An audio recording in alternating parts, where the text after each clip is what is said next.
Jadi aku sempet duet sama Dian Sastro, I'm Gonna Lose You itu, kayak ini, apa maksudnya, online kayak gitu. Jadi lewat salah satu aplikasi juga. Aku tuh awalnya cuma iseng-iseng doang, ternyata lewat duet kayak gitu jadi viral, malah ternyata aku ditawarin untuk masuk industri musik dan, ketemu sama TOC langsung juga dan alhamdulillah, dikasih kesempatan buat diproduserin langsung sama TOC juga. Aku sempat nyanyi waktu kecil dan punya satu album. Jadi orang tua aku tuh ketemu sama orang tuanya TOC. Tiba-tiba nih di Sumedang. Waktu itu udah mau ketemu terus nggak jadi ketemunya sekarang. Kayak, oh emang kalau jodoh itu nggak kemana ya. Ada sesuatu tuh di Korea yang kayak ngangenin gitu. Kayak kalau kita udah pulang pengen balik lagi.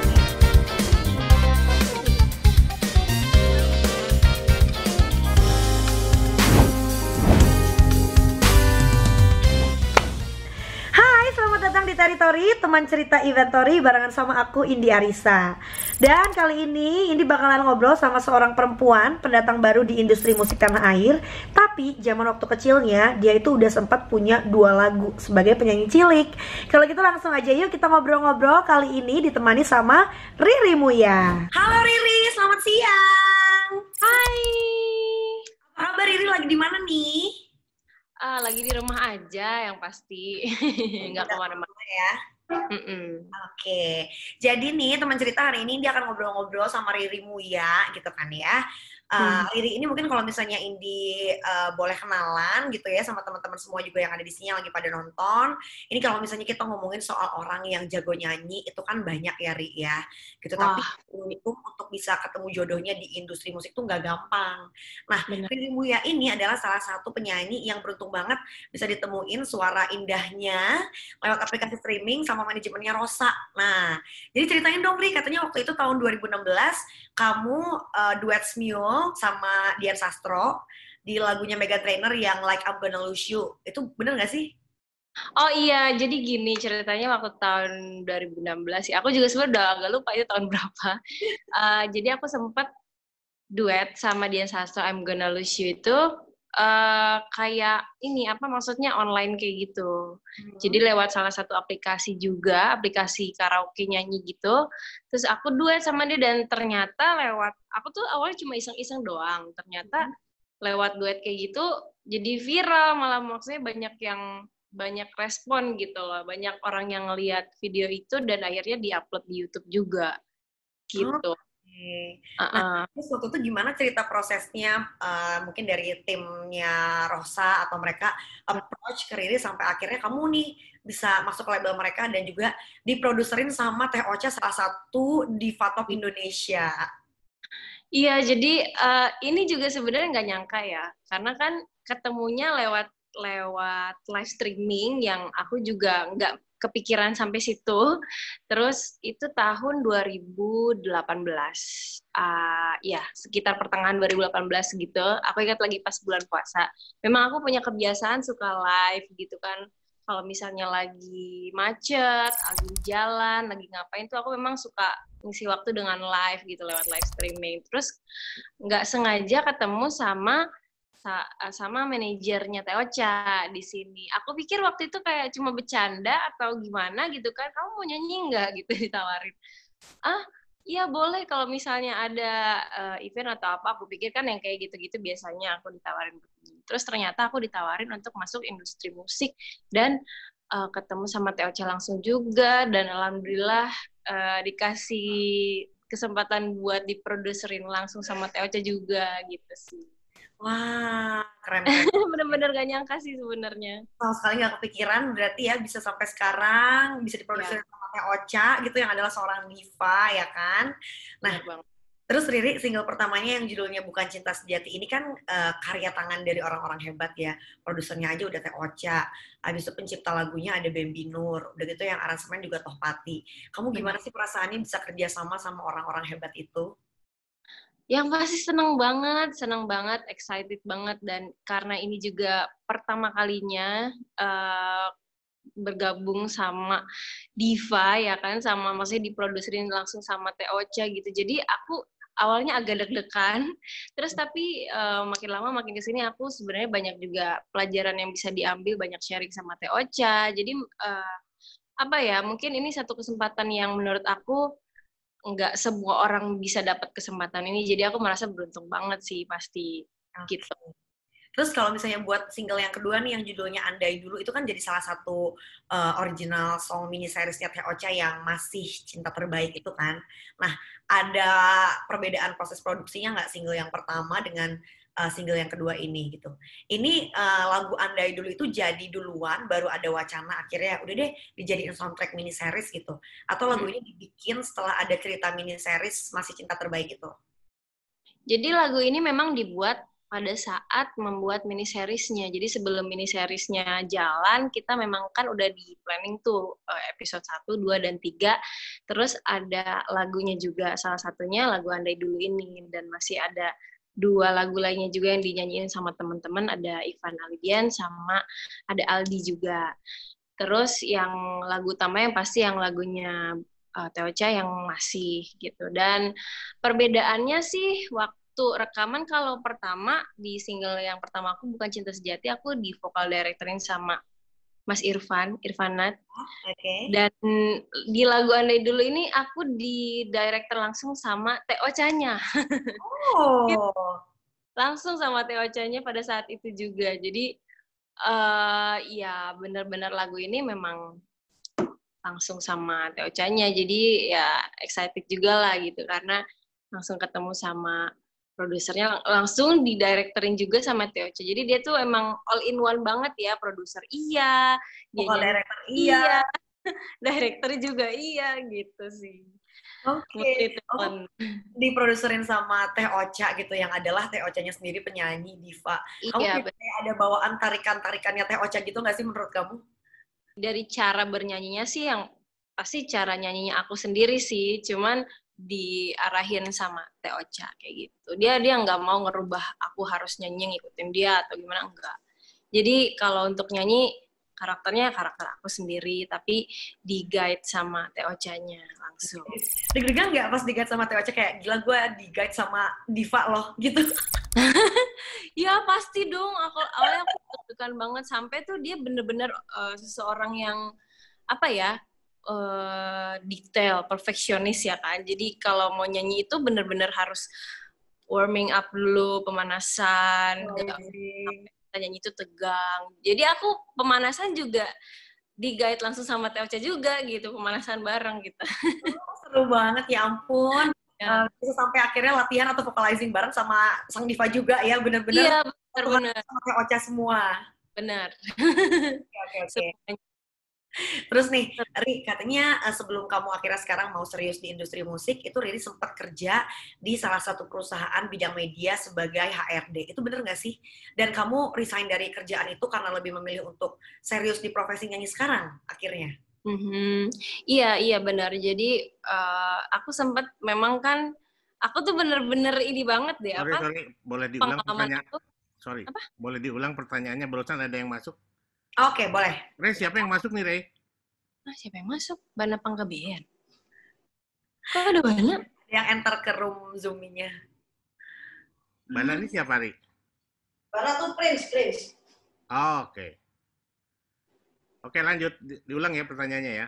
Ulang ya. Oke. Ini tapping apa? Tapping. Oh, tapping. Oke. 5, 4, 3, 2, 1. Bentar ya. Oke, Riri katanya sebelum kamu serius di industri musik, itu katanya Riri pernah kerja di salah satu perusahaan bidang media sebagai seorang HRD. Itu bener nggak sih? Dan kamu resign dari pekerjaan itu tuh karena lebih milih serius untuk di profesi nyanyi ini?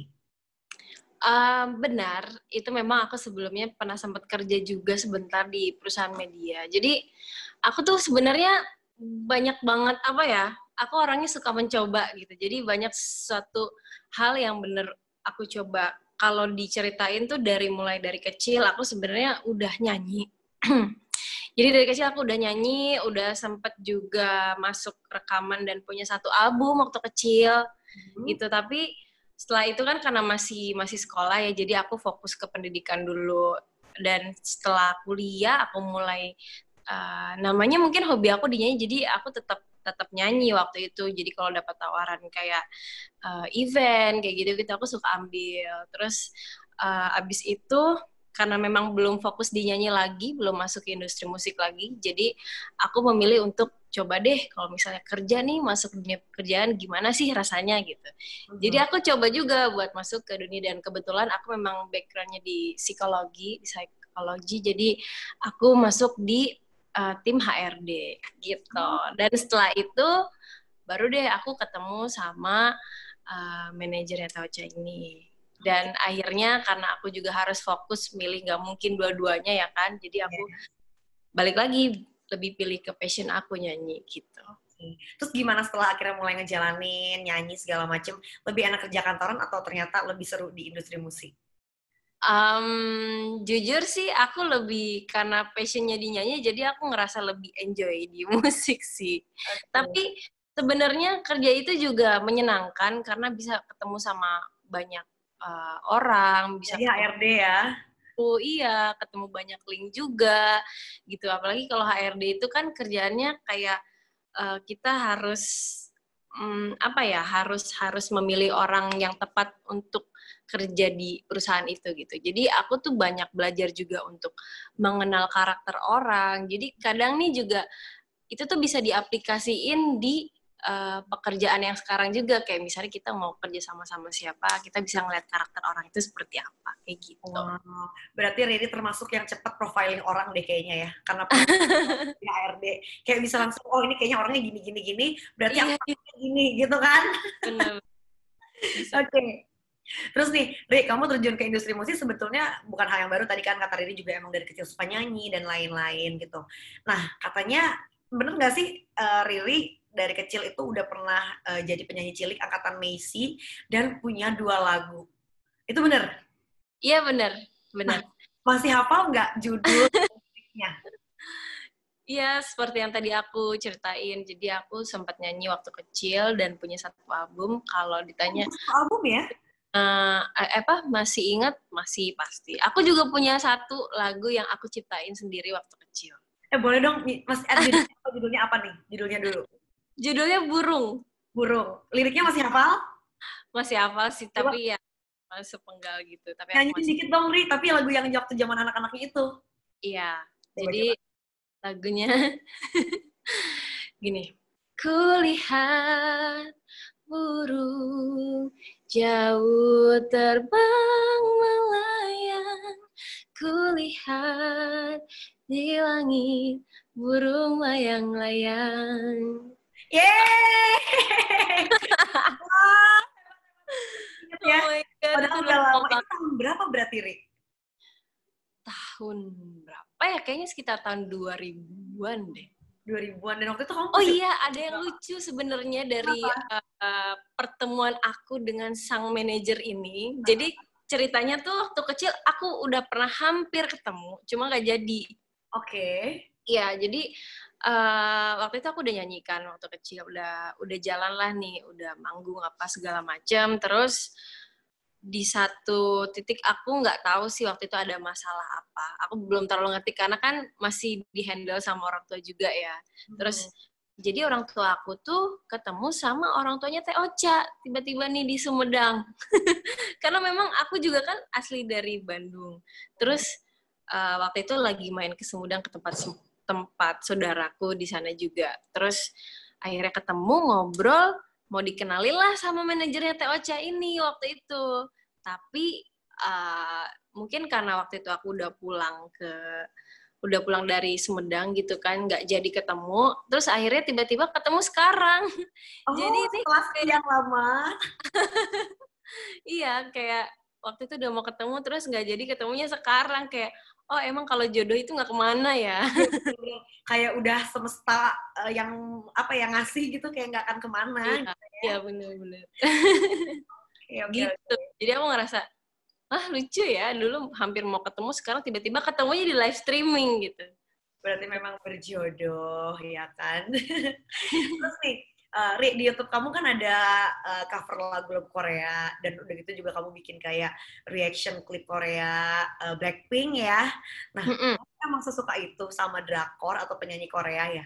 Dan sejak kapan belajar pelafalan bahasa Korea? Karena kan ngomong bahasa Korea tuh lebih susah daripada bahasa Inggris gitu kan ya. Dan Iya, benar-benar. kita harus hafal lirik sepanjang lagunya tuh. Mungkin katakanlah kalau acting kan bisa di-cut per kalimat gitu. Karena kemarin pas Indi ngobrol sama Teh Ocha pun bilang kayak bingung banget emang sesusah itu. Kadang ada yang Iya. tulisnya apa, bacanya tuh gimana, itulah pokoknya. Nah itu Riri gimana tuh? Jadi kalau aku memang suka banget sama Korea-Korea gitu kan, yang hal-hal yang berbau Korea. Awal mulanya aku suka Korea dulu sih, karena mungkin belum terlalu kenal sama dunia Korea ya, jadi aku juga nggak terlalu gimana. Nah, semenjak aku pernah traveling ke Korea, nah pada saat itu aku ngerasain dan menemukan satu hal yang ada sesuatu tuh di Korea yang kayak ngangenin gitu, kayak kalau kita udah pulang pengen balik lagi, udah pulang pengen balik lagi, terus nonton drama Korea, terus di situ juga mulai ketemu kayak, aduh ternyata kayak gini ya rasanya nonton drakor, ediknya tuh kayak gini, aku kan sempet kayak ngeliat teman-teman aku apaan sih gitu nonton drakor kayak cengeng atau apa kayak Awalnya gitu. skeptis ya ternyata. Awalnya aku tuh yang kayak gitu kan, ternyata ya ternyata aku juga Ya akhirnya. tagihan. Iya bener, gara-gara itu. Oh, jadi aku baru ngerasain kayak gini. Kalau misalnya nonton drama Korea tuh, ediknya tuh karena ini memang beda gitu. Ada something different kalau misalnya kita nonton drama Korea. Walaupun film drama kan banyak ya jatuhnya. Kayak kalau di Indonesia juga sinetron kayak gitu kan. Tapi memang ada sesuatu yang beda gitu. Entah dari pemainnya juga ya kan. Terus dari ceritanya, apa segala macam tuh memang mereka bikinnya selalu menarik gitu. Terus Okay. lagu-lagunya aku mulai suka sama lagu-lagunya semenjak juga aku suka sama drakor. Makanya kenapa di YouTube aku tuh banyak beberapa lagu yang aku cover itu rata-rata dari lagu OST film drakor. Kayak gitu. Kayak kemarin yang paling baru itu yang dari It's Okay to Not Be Okay. Aduh, itu sampai sekarang aku masih belum bisa move on sama film itu. Bener-bener kayaknya tuh sepaket ya, Gila. itu suka sama si film ini sama si drama Koreanya, pasti otomatis suka sama soundtracknya juga gitu kan? Bener, aku suka sama filmnya, terus dengerin lagunya, jadi suka sama lagunya juga, suka sama pemainnya, kayak gitu-gitu. Terus kalau belajar tentang pelafalannya, ya pada saat itu juga, oh ya waktu pas lagi di Korea, aku ketemu sama temen, seseorang yang dia kerja di sana, tapi orang Indonesia gitu. Dia kan jadi udah biasa ngomong Korea. Terus aku sama teman-teman sempat belajar di sana sama dia kayak gitu. Memang agak susah sih karena kalau udah belajar nggak dibiasain pun juga akan cepet lupa gitu kan. Oh, iya iya iya iya. Oke, berarti kalau Itu yang bikin liriknya TOC juga temen yang waktu itu salah satunya yang ketemu di Korea itu yang waktu aku belajar. Kayak kalau di Korea tuh hafalan O, EO sama yang O-nya tuh beda kayak gitu. Itu emang susah sih. Harus dibiasain. oke oke oke. Nah kalau gitu boleh dong minta 5 rekomendasi atau top 5. Yang pertama drama Korea versinya Riri Muya, sama top 5 penyanyi Korea favorit Riri. Itu siapa aja? Dari Wah, top 5 Korean drama dulu deh. aduh. Aku gini ya, sebelumnya aku suka nonton tapi suka lupa-lupa judulnya nih. Jadi takut salah nih, aku coba sebutin aja. Coba. Kalau untuk penyanyi ya, top Oh 5 penyanyi penyanyi dulu, oke penyanyi dulu. top 5 penyanyi Korea aku tuh aku sukanya pertama Davichi, Hmm. terus Hyorin, terus Hugak, Oke. terus Paul Kim. Ini semuanya solo-solo semua sih. Dan Oke. kalau yang grupnya aku suka Blackpink. Baik. BTS 6 jadinya. Oke. Kamu suka Heize juga nggak sih? Suka dengerin juga nggak? Kenapa? Suka dengerin Heize juga nggak? Aku nggak tahu bacanya gimana, tapi tulisannya Heize. Ya, Heize. Heize. Nggak ya? Pernah dengar sih, tapi kayaknya aku agak-agak lupa lagunya yang mana. Pernah dengar. Tapi berarti Ada Mu juga banyak sih sebenarnya. oke. Kalau yang untuk si Korean dramanya apa aja? Korean drama. Nomor 1 pasti It's Okay to Not Be Okay. Ini lagi happening banget sih si yang satu ini ya kan? Terus aku juga suka sama yang Itaewon Class. Oke. Itaewon Class nonton nggak? Aku Enggak ya? aku hafal semuanya karena jujur aku sampai sekarang masih belum berani untuk nonton Korea, takut seedik itu. Aku sedikit gitu ya. Tapi Yang jadinya ini keep update aja kayak sekarang yang lagi rame apa gitu, atau nggak baca sinopsisnya doang gitu loh. kalau misalnya itu masih seriesnya masih berjalan ya, jadi kayak aduh nggak sabar, lama banget sih keluarnya, Itu cepetan kan dong nungguin episode. kan. Iya, bener. The Word of Marriage nonton juga nggak? The World of Merit, aku belum semuanya nonton sih, baru beberapa episode terus kayak kepotong gitu baru mau nonton lagi. Dan tapi katanya bagus kan, jadi itu masuk list aku juga. Oke, The Word of Marriage juga. World Kalau of dua Merit. lagi apa lagi? Terus ini ada satu film yang kocak juga, film King, Shopaholic, King Louis, Shopaholic, King of Shopaholic, apa sih? Pokoknya Shopaholic King. Gitu ya, oke. Ya, nama pemerannya King Louis. Ingatnya King Louis. Oke. Lalu? Terus yang terakhir filmnya Lee Min Ho. Ya? King. Apa? King of Monarch gitu.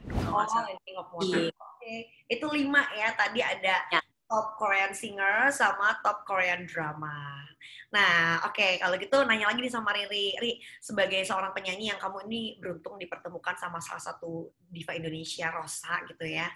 Gimana nih Riri ngelihat Inventory ini sebagai sebuah wadah untuk para talent industri entertainment kayak penyanyi, MC, DJ, dan vendor-vendor off-air seluruh Indonesia gitu.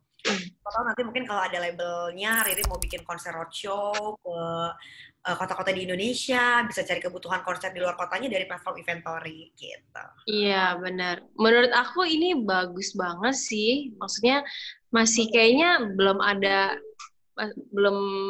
banyak, mungkin masih jarang yang seperti ini, apalagi ini kan lengkap banget ya, ada bisa buat kayak event gitu kan, kalau kita butuh panggung, butuh MC, bahkan butuh talentnya juga, mungkin bisa lewat sini ya kan. Jadi menurut aku ini bagus banget dan lengkap banget, benar-benar kreatif bikinnya, bisa bisa mencukupi, bisa apa namanya, kalau misalnya kebutuhan orang ada apanya, mau apa gitu di sini ada kayak gitu sih. Jadi menurut aku ini bagus banget. Oke, baiklah. Kita berikutnya masuk ke High Netizen ya. Jadi kemarin kita udah up di Instagramnya Inventory. Ini ada beberapa yang ngasih pertanyaan buat Riri. Yang pertama dari @prince_WBU. BU, Prince Wibu, gitu kali ya bacanya ya. Apa yang bikin kamu termotivasi untuk terus berkarya dalam industri musik? Yang bikin termotivasi, yang pertama yang pasti support ya. Banyak banget support dari teman-teman, dari keluarga, dari orang-orang terdekat yang bikin aku tuh kayak ayo dong nyanyi lagi gitu. Mereka support aku yang ayo dong nyanyi lagi, sayang banget kalau misalnya nggak nyanyi gitu. Jadi aku juga yang dari tadinya sekedar cuman hobi, terus karena juga disupport, jadi aku ngerasa aku semakin termotivasi buat masuk di industri musik ini gitu. Jadi aku juga pengen menuangkan karya-karya yang terbaik sebisa mungkin aku bisa kasih lah gitu. Oke, pertanyaan berikutnya ya dari @Ana_. Kenapa mau terjun di dunia musik? Apa yang bikin akhirnya I'll go for it gitu? Karena aku suka. Pertama yang harus menurut aku, kalau misalnya kita mau memutuskan sesuatu, kita harus suka dulu sama hal itu gitu. Jadi karena memang pertama aku suka sama musik, aku suka nyanyi, aku passion di situ juga, dan aku memang pengen masuk ke industri musik ini gitu, pengen menuangkan karya-karya terbaik lah. Supaya insya Allah juga bisa menghibur teman-teman di semua yang ada di Indonesia, atau mungkin juga bisa keluar dari Indonesia, bisa go internasional. Amin. Amin. Mudah-mudahan ya. Berarti ada harapannya juga untuk supaya bisa go international one day gitu ya. Sip, kalau kayak gitu terima kasih tadi buat yang udah nanya dari segmen High Netizen-nya. Sekarang Indi pengen kamu sebutin 3 kata nih, Ri. Jadi kita akan masuk ke segmen 3 kata. Ya, kalau disebutin satu nama, kamu sebutin 3 kata tentang orang tersebut. Ready ya? Wah, oke. Oke. Yang pertama, Gabriel Prince. 3 kata. Yes. Gabriel Prince. Apa ya? Oh my God, aku nggak bisa nih kayak gini. 3 kata. Smart, good looking. Udah 3 kata ya? Smart, good looking. Iya, boleh deh. Oke, satu lagi ya. Rosa. Perfectionist. Perfectionist. Smart. Smart. Beautiful. Beautiful. Oke. Terima kasih Riri. Udah selesai ngobrolnya. Itu tadi ngobrol-ngobrol indie barengan sama Riri Muya. Buat kamu yang udah nonton sampai habis, jangan lupa dong dikasih like video ini. Dan jangan lupa juga buat subscribe ke YouTube channel Inventory.id. Abis ini kamu boleh komen sebanyak-banyaknya. Pengen lihat Indi ngobrol sama siapa lagi? Tulis aja di kolom komentar. Dan see you when I see you teman cerita. Bye!